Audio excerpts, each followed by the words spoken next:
ఓం దుర్గే స్మృతాహర్జభీతిమచేటజంతో స్వస్థే స్మృతామతమతేవ శుభాం దదాసే దార్జ్యదుఃఖభయనివారణికాత్మదంగ సర్వోపకారకరణాయ సదాత్రయుక్త దార్జ్యదుఃఖౌగతమో నిహంతృత్వత్పాదపద్మం మయి నిర్దత్వ దీనార్థవిచ్ఛేదనహేతుభూతైః కృపాకటాక్షైరభిషించ మాం శ్రీమాత్రే నమః శ్రీభ్యో నమః శ్రీకృష్ణవరబ్రహ్మణే నమః. హరి ఓం. 2025-26 శ్రీ విశ్వావసునామ సంవత్సరం మిథున రాశి వారికి ఈ సంవత్సరంలోని ఏ రకమైనటువంటి గోచార ఫలితాలు ఉంటాయి అన్నటువంటి విషయాన్ని మనం ఇప్పుడు చెప్పుకుందాం. అయితే జాతకాలు చూపించుకుంటున్నాం కదండి, మా జాతకం ఉన్నది కదండి, మళ్ళీ ప్రత్యేకంగా గోచారం చూసుకోవాలా, గోచార ఫలితం సంవత్సర ఫలితం చూసుకోవాలా అనేటువంటి సంశయం రావచ్చు. కానీ జాతకాలను బట్టి ఫలితాన్ని చూసుకుంటున్నప్పుడు ప్రస్తుత కాలమానాన్ని బట్టి గోచార పరిస్థితి సంవత్సర కాలానికి ఏ విధంగా ఉన్నది అన్నటువంటి విషయాన్ని కూడా చూసుకొని దీన్ని కూడా జాతక ఫలితానికి కలుపుకొని ఫలితాన్ని చూసుకుంటే ఇంకా మంచి ఫలితాలు వస్తాయని చెప్పి జ్యోతిష్ శాస్త్రమే చెప్తున్నది. కాబట్టి గోచార ఫలితాన్ని తప్పనిసరిగా రాశివారీగా రాశి నక్షత్రం తెలిసినటువంటి వాళ్ళు వారి తాలూకా నక్షత్ర పాదం ఏ రాశిలో ఉన్నదో ఆ రాశిని బట్టి ఫలితం చూసుకోవాలి. తెలియనటువంటి వాళ్ళు నామనక్షత్రాన్ని బట్టి ఆ నామనక్షత్ర అక్షరం ఏ రాశిలో ఉందో ఆ రాశిని బట్టి చూసుకొని తెలుసుకుంటే దాన్ని బట్టి గోచార ఫలితం ఆ రాశిలో చూసుకోవడం జరుగుతుంది. కాబట్టి మిథున రాశి వారికి ఈ సంవత్సరం గోచార ఫలితం ఏ విధంగా ఉంటుంది అన్నటువంటి విషయాన్ని మనం ఇవాళ చెప్పుకుందాం. మిథున రాశి అంటే మృగశిర మూడో పాదం, 4వ పాదం, ఆరుద్ర నక్షత్రం 1వ పాదం, 2వ పాదం, 3వ పాదం, 4వ పాదం, అలాగే పునర్వసు నక్షత్రం 1, 2, 3 పాదాలు మిథున రాశిలో ఉన్నాయి. ఈ మిథున రాశి వారికి ఈ సంవత్సరం ఏ విధంగా ఉంటుంది అన్నటువంటి విషయాన్ని మనం చెప్పుకుందాం. మిథున రాశి వారికి ఈ సంవత్సరం గోచారాన్ని బట్టి ఏ విధంగా ఉంటుంది. మిథున రాశి వారికి ఈ సంవత్సరం భార్యకు అనారోగ్యం, సంతాన విరోధం, స్త్రీలకు గర్భస్రావం వంటి రోగములు, తెల్లబట్ట, కుసుమ రోగములు, మిథున రాశి వారికి పురుషులకు పెళ్లి కాని వారికి గృహములో చిరాకు, భార్యా విరోధము, తల్లిదండ్రులకు అనారోగ్యము సమస్యలు వంటివి, ఆదాయము తక్కువ ఖర్చు ఎక్కువ, స్త్రీ సమస్యలు, స్త్రీ విరోధము, పాత ఇల్లు కొనటం, మేహరోగాల సమస్య మొదలైనటువంటివి అన్నీ కూడా ఫేస్ వాల్యూ పెరుగుతుంది అంటున్నాడు. కానీ ఇవన్నీ తగ్గుతున్నాయి. అమ్మకమునకు పెట్టినటువంటి స్థిరాస్తులు అమ్మకం కాక అనేక సమస్యలు ఉంటాయి అన్నారు. మిథున రాశి వారికి ఇన్ని ఇబ్బందులు ఒకేసారి వరుసని చెప్పారు. స్త్రీలకు గర్భస్రావం ప్రెగ్నెంట్ వాళ్ళు ఉంటే వీళ్ళకి ఈ మిథున రాశి వాళ్ళు ఎవరైనా ప్రెగ్నెంట్ వాళ్ళు ఉంటే వాళ్ళు కొంచెం జాగ్రత్తగా ఉండాలి. గర్భస్రావం అయ్యేటువంటి అబార్షన్స్ అయ్యేటువంటి అవకాశం ఉంటుందంటున్నారు. మిథున రాశి వారికి ఈ సంవత్సరం భార్యకు అనారోగ్యం, పురుషుడిది మిథున రాశి అయితే భార్యకు అనారోగ్యం లేదు, డైరెక్ట్గా మిథున రాశే భార్య నక్షత్రం అయినా ఆవిడికి కూడా అనారోగ్య సూచనలు, సంతాన విరోధం అంటే కొడుకులతో విరోధం రావడం అన్నటువంటిది, తర్వాత స్త్రీలకు గర్భస్రావం, తెల్లబట్ట, కుసుమ రోగములు వంటివి. మిథున రాశి వారికి పురుషులకు పెళ్లి కాని వారికి వాళ్ళకి పెళ్ళి అవ్వడం కొంచెం ఆలస్యం అవుతుంది సుమా అని చెప్తున్నారు. సంబంధాలు కుదరక కొన్ని ఇబ్బందులు అవుతాయంటున్నారు. గృహంలో చిరాకుగా ఉండడం, ఆదాయం తక్కువగా ఉండడం, ఖర్చు ఎక్కువగా ఉండడం, భార్యా విరోధం, భార్యతో విరోధంగా రావడం, తల్లిదండ్రులకు అనారోగ్య సూచనలు ఇవన్నీ కూడా ఉంటాయంటున్నారు. అలాగే పాత్రలు ఏమైనా ఉంటే పాత కొనటం జరుగుతుంది. మేహరోగములు అంటే మేహ సంబంధమైనటువంటి రోగాలు ఉంటాయి అని చెప్తున్నది. ఫేస్ వాల్యూ పెరుగుతుంది. కానీ అమ్మకమునకు పెట్టినటువంటి స్థిరాస్తులు అమ్మకము కాక అనేక సమస్యలు వస్తాయి అంటున్నారు. ఒకవేళ స్థిరాస్తులు ఏమైనా అమ్మకానికి పెడితే అనేక ఇబ్బందులు పడితే కానీ అమ్మకం కుదరదు, అమ్మడం అవ్వదు అని చెప్తున్నారు. తర్వాత అనేక మార్గముల నుండి ఆదాయం సంపాదించాలనేటువంటి తపన పెరుగుతుంది. మానసిక చింత ఉన్నప్పటికీ ఆధ్యాత్మిక దృష్టి, ఆధ్యాత్మిక జ్ఞానము, తీర్థయాత్రలు, శుభకార్యక్రమాలు కలిసి వస్తాయి. ఇవన్నీ ఇలాగుంటే ఓ పక్కనే తీర్థయాత్రలు, శుభకార్యక్రమాలకి వెళ్ళటం, అవి కలిసి రావడం అంటే అవి సుఖంగా అవటం, మనకి సంతృప్తి కలగడం కావాలి. అక్కడ తిరుపతి వెళ్ళామంటే అక్కడ స్వామివారి దర్శనం తొందరగా అయిపోయింది అనుకోండి, వచ్చినటువంటి వెళ్ళగానే అయిపోయింది స్వామి భగవంతుడా అని దండం పెట్టుకోవాలి. అదే మీకు 20 గంటలండి 29 గంటలండి అన్నారనుకోండి, వెళ్ళాం కానీ స్వామి దర్శనానికి 20 గంటలు వెయిట్ చేయవలసి వచ్చింది అని అనుకుంటాడు. అంతేగాని ఈయనకి 20 గంటల తర్వాత ఈయనకి దర్శనం దొరికింది, స్వామి దర్శనం.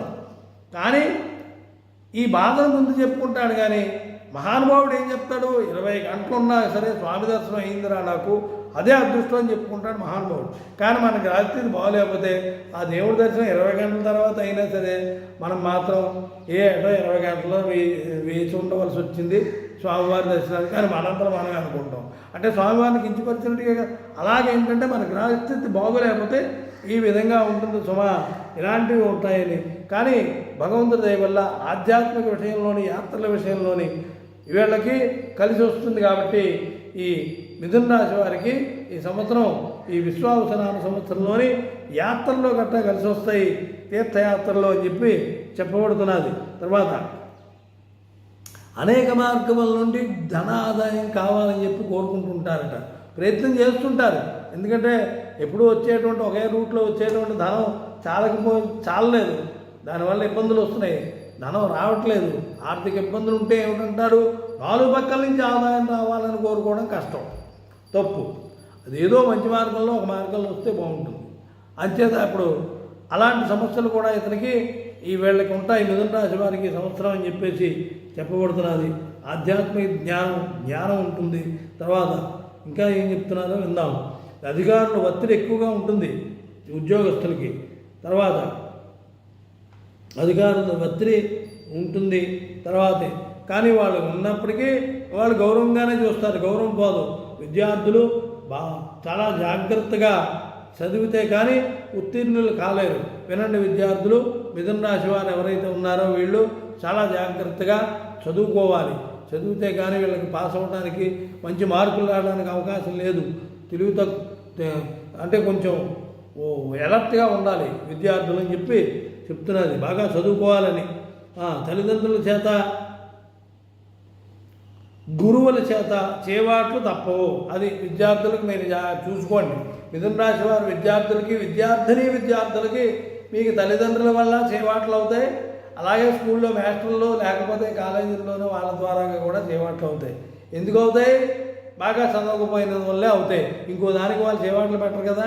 అంచేత వీళ్ళ ద్వారాగా కూడా మీకు మందలింపులు ఉంటాయి అని చెప్పి ముందుగా చెప్తున్నారు. అంచేత మీరు జాగ్రత్తగా చదువు మీద దృష్టి పెట్టి చదువుకోండి. తర్వాత సంగతి భగవంతుడు చూస్తాడు. అది అంచేత తల్లిదండ్రుల చేత, గురువుల చేత చేవాట్లు తప్పవు. ఇతరుల చేత విమర్శలు, అలాగే ఇతరుల చేత కొంతమందికి విమర్శలు వస్తుంటాయి. ఈ మిథున రాశి వారికి ఈ సంవత్సరంలోని ఇతరుల చేత విమర్శలు, నువ్వు అలా చేసావు, నువ్వు ఇలాగన్నావు, నువ్వు అలాగన్నావు అనేటువంటి విమర్శ అనేటువంటివి కొన్ని ఇబ్బందులు వస్తుంటాయి. అంచేది వాళ్ళు కూడా ఈ విషయంలో కూడా జాగ్రత్తగా ఉండాలి మిథున రాశి వారు అని చెప్పి చెప్పబడుతున్నది. ఇంకా ఏమిటి విశేషాలు? మాట పడటం, విమర్శ, మాట పడటం, బంధువులతో మాట పట్టింపులు, నిల్వ చేసి రేటు పెరిగినప్పుడు అమ్మకం, వ్యాపారం నష్టం. అంటే వాళ్ళు ఏమిటంటే నిల్వ చేసి అమ్మేటువంటి వాళ్ళు ఉంటారు. కొంతమంది స్టాక్ చేసేస్తారు కొంత ద్రవ్యాలు, అంటే మినుగులో, పెసలో ఏవో ఉంటాయి వస్తువులు. వాటిని ఒక 6 మాసాలు దాచారనుకోండి, తర్వాత రేటు వచ్చిన తర్వాత అమ్ముదాం అనుకున్నారనుకోండి, అలాంటి వాళ్ళకి నష్టం వస్తుంది. అంటే నిల్వ చేసి అమ్మేటువంటి వ్యాపారస్తులు ఎవరైతే ఉంటారో సరుకుల్ని, వాళ్ళకి నష్టం వస్తుంది. కాబట్టి వాళ్ళు చాలా జాగ్రత్తగా ఉండండి, మీకు వ్యాపారాల్లో వస్తాయని చెప్తున్నారు. తర్వాత ఇంకా ఏమిటి విశేషాలు? బంధువులతో మాట పట్టింపు వస్తుంది అంటున్నారు. ఇంకా వ్యాపారస్తులకు అమ్మకం పడిపోవడం జరుగుతుంది. వ్యాపారస్తులకు కూడా సేల్స్ తగ్గిపోతుందట. తర్వాత జాయింట్ వ్యాపారస్తులకు మాట పడేటువంటి అవకాశం ఉంటుందట. తేడా వచ్చి విడిపోవడం కూడా జరుగుతుంది. అంటే జాయింట్ వ్యాపారాలు ఉన్నవాళ్ళు ఉన్నారు. ఇప్పుడు కొద్దిగా జాగ్రత్తగా ఉండి మెల్లిగా ఇద్దరు కలిసి నెమ్మదిగా చేసుకుంటే కొంతవరకు పర్లేదు. ఇప్పుడు మాట పట్టింపులు వస్తే విడిపోతారని కూడా చెప్తున్నారు. అంటే మిథున రాశి వారు జాయింట్ వ్యాపారస్తులు ఎవరైనా ఉంటే జాగ్రత్తగా ఉండి వ్యాపారాన్ని నడిపించుకోండి అంటున్నారు. తర్వాత ఎవరికీ తెలియకుండా రహస్యంగా కొన్ని చెడు పనులు చేయుటకు ఆలోచనలు సందర్భాలు వస్తాయి. జాగ్రత్త. విరోధులతో విరోధము, ఫైనాన్సు, చిట్టుపండు వారికి వసూళ్ళు కష్టము. అది అంటే ఫైనాన్స్ వాళ్ళు వీళ్ళు ఉంటే వాళ్ళకి వసూళ్ళు కష్టం అవుతాయట. అంచేత వాళ్ళు కూడా జాగ్రత్తగా ఉండాలంటున్నారు. రహస్యంగా కొన్ని చెడు పనులు కొన్ని రహస్యంగా చేసేటువంటి వాళ్ళకి అంటే చేయటానికి గ్రహస్థితిని బట్టి సీక్రెట్గా కొన్ని రహస్యమైనటువంటి పనులు చేయవలసి వస్తుంది. సుమా మీరు చాలా జాగ్రత్తగా ఉండండి మిథున రాశి వారు అని చెప్పి చెప్తున్నారు. తర్వాత విరోధులతో విరోధం ఇంకా ఇబ్బంది. మామూలు ఎవడో కొత్తవాడితో విరోధం అంటే ఒకలా ఉంటుంది. ఇంకా రోజు వాడితో గొడవాడి వాడితో అనేది మరింత తేజస్సుగా ఉంటుంది. అంచేత జాగ్రత్తగా ఉండాలంటున్నారు. ఫైనాన్సు, చిట్ ఫండ్ వారికి వసూళ్ళు కష్టం అవుతాయంటే తిరిగి రాబెట్టుకోవడం కష్టం. చాలా జాగ్రత్తగా ఉండాలంటున్నారు. తర్వాత ఇంకేమిటి చెప్తున్నారు. తెలివితేటలు ఉన్నప్పటికీ ప్రతి పనిలోనూ ఏదో ఆటంకం కనిపిస్తూ ఉంటుంది. స్త్రీలకు గురుబలం వలన శుభకార్యాలు, వివాహము, నూతన వస్త్రాభరణాలు ప్రాప్తి, కుటుంబ సౌఖ్యము, సంతాన విషయంలో కొన్ని ఇబ్బందులు ఎదుర్కొనవలసి వచ్చును. స్త్రీలకి గురుబలం కాబట్టి గృహ సంబంధమైనటువంటి శుభ కార్యక్రమాలు ఉంటాయి. పెళ్ళిళ్ళని, పేరంటాళ్ళని, వ్రతాలని, నోవులని, యాత్రలని ఇవన్నీ ఉంటాయి. అలాగే ఏవో కొన్ని సందర్భాల్లో వీళ్ళకి ఆభరణాలు కొనడమో, అలంకారాలు కొనడమో జరుగుతాయి. అంచేది ఇవి బాగానే ఉంటాయట స్త్రీలకి, ఈ మిథున రాశి స్త్రీలకి. కానీ సంతాన విషయంలో మాత్రం జాగ్రత్త ఉండాలి. పుట్టే పిల్లలు ఉన్నటువంటి వాళ్ళకి పిల్లలతోని మాటలు, సంతానం లేనటువంటి వాళ్ళకి సంతానం కలగకపోవడం, ఇంకా కొంచెం ఆలస్యం అవడం అన్నటువంటిది. కడుపులో ఉన్నటువంటి వాళ్ళకి ప్రెగ్నెంట్ అయ్యి కడుపులో ఉన్నటువంటి వాళ్ళకి, కడుపుతో ఉన్నటువంటి వాళ్ళకి కొన్ని రకములైనటువంటి ఇబ్బందులు రావచ్చు. కాబట్టి మీరు ఈ 3 రకాలైనటువంటి స్త్రీలు జాగ్రత్తగా ఉండండి అని చెప్పబడుతున్నది. అక్రమ ఆస్తులు తనిఖీలు జరుగుతాయంట. ఈ అక్రమ ఆస్తులు నిల్వ చేసినటువంటి వాళ్ళు ఎవరైనా మిథున రాశి వారు ఎవరైనా ఉంటే, అంటే ఆరుద్ర నక్షత్రం ఈ మొత్తం ఏ నక్షత్రాలు చెప్పబడ్డాయి ఈ నక్షత్రాలకి, ఈ వృషభ రాశి మిథున రాశి వారికి మృగశిర 3, 4, మిథున రాశి వారికి మృగశిర 3, 4, ఆరుద్ర 1, 2, 3, 4 పాదాల వారికి, పునర్వసు 1, 2, 3 పాదాల వారికి కూడా ఈ నక్షత్రాల వాళ్ళు జాగ్రత్తగా ఎలర్ట్గా ఉండాలి. అంచేత చాలా జాగ్రత్తగా ఇందులో విషయాలన్నీ కూడా ఒకటి చెప్పబడుతూ ఉన్నాయి. అందుచేత అక్రమ ఆస్తులు తనిఖీల వల్ల పరువు నష్టం, మాట పడేటువంటి అవకాశం ఖచ్చితంగా జరుగుతుంది మిథున రాశి వారికి ఈ సంవత్సరం అంటున్నారు. ధనవంతులకు ఆదాయ పన్ను, తర్వాత బిల్డర్లు, గనులు, వ్యాపారం, రియల్ ఎస్టేట్ వ్యాపారస్తులకు చాలా ధనం నష్టం జరుగుతుంది. అది ధనవంతులకు ఆదాయ పన్ను వల్ల కొంచెం ఆర్థికంగా ఇబ్బంది కలుగుతుంది. ఆదాయ పన్ను అధికారులు వ్యవహారం ఇదంతా ఖచ్చితంగా ఉంటుందంటున్నారు. తర్వాత బిల్డర్లు, తర్వాత గనులు వ్యాపారం, గనుల్లో వ్యాపారం చేసేవాళ్ళు, గనులు కొని నడిపించేవాళ్ళు ఎవరైతే ఈ మిథున రాశి వాళ్ళు ఉన్నారో వాళ్ళకి, అలాగే రియల్ ఎస్టేట్ వాళ్ళకి వీళ్ళకి ఆదాయం తగ్గుతుంది, వ్యాపారం కొంచెం దెబ్బతింటే చాలా జాగ్రత్తగా ఉండాలని చెప్పబడుతున్నది. చాలా ధన నష్టం జరుగుతుంది, జాగ్రత్త అంటున్నారు. వైదికులు, బ్రాహ్మణులు సాహసించి యజ్ఞయాగాదులలో పాల్గొంటారు. బృహస్పతిని ఆరాధించిస్తే మంచిది. దక్షిణామూర్తి శ్రీ గురు దత్తాత్రేయుల వారిని గురువారం ఆరాధిస్తే మంచిది. తర్వాత చణాగధాన్య దానం శ్రేష్టం. గురులకు శివునకు సంబంధం శ్రీరుద్రం చేయించడం మంచిది. కులగురువును పూజించండి. ఇందులో ముఖ్యమైనటువంటి విశేషాలు ఏంటంటే గురువుకు సంబంధించినటువంటి దాంట్లోని మంచి విషయాలు చెప్పబడ్డాయి. మనకి గురుబలం వల్ల ఏవైనా ఇబ్బందులు వస్తే దాన్ని రక్షించుకోవడానికి ఆ గురుని తాలూకు అనుగ్రహం పొందడానికి ఈశ్వరారాధన చేయాలి. అంటే రుద్రాభిషేకం వంటివి చేయాలి. అలాగే దక్షిణామూర్తిని ఆరాధన చేయాలి. దత్తాత్రేయుల వారిని ఆరాధన చేయాలి. గురువారం నాడు దత్తాత్రేయుడినే చేయాలి లేదా దక్షిణామూర్తిని చేయాలి, ఆరాధన చేయాలి. వీళ్ళిద్దరూ గురువులు కాబట్టి గురువులుగా ఉండేటువంటి వాళ్ళని ఆరాధన చేయాలి. ఈశ్వరుడు గురువే, అందుచేత ఈశ్వరుని ఆరాధన చేయాలి.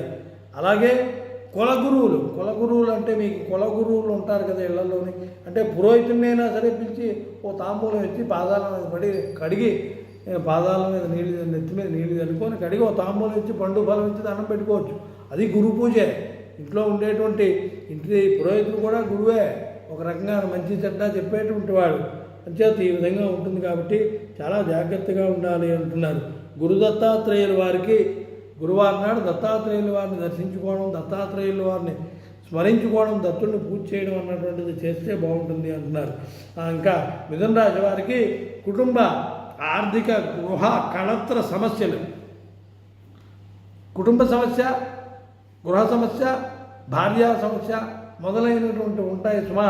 ఈ మిథున రాశి వారికి సంవత్సరం చాలా జాగ్రత్తగా ఉండాలి అని చెప్తున్నారు. వివరాలకు ఇంకా మీకు ఈ మిథున రాశి వారికి ఈ సంవత్సరంలోని, అంటే ఈ